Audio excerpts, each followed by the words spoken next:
Okay, in the spirit of spooky season, I thought I'd talk about one other case that I was involved with. I'm going to keep names out of it, keep it pretty vague for confidentiality reasons. But I was involved in a lawsuit against a cemetery.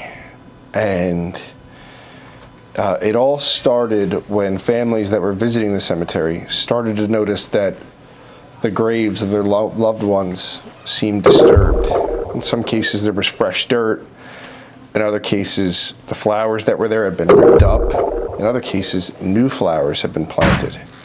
So in the cover of darkness, something nefarious was happening at this cemetery. In comes Bochetto&Lentz, the cemetery practice.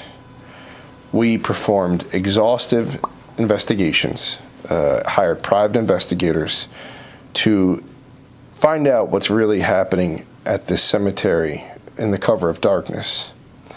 What we came to learn, sometimes truth is scarier than fiction.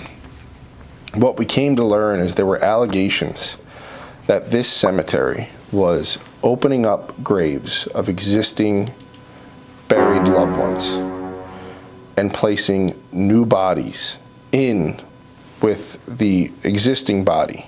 Two total strangers, two different families that didn't know the other existed.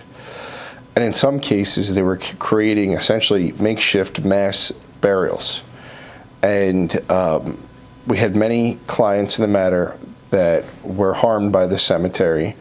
And many of them, each of them, had their own spooky story. And of course, it's spooky for us, but it was truly tragic and harmful for these families to come to learn that the cemetery, in a scheme to make more money, were piling on body after body in these makeshift mass graves.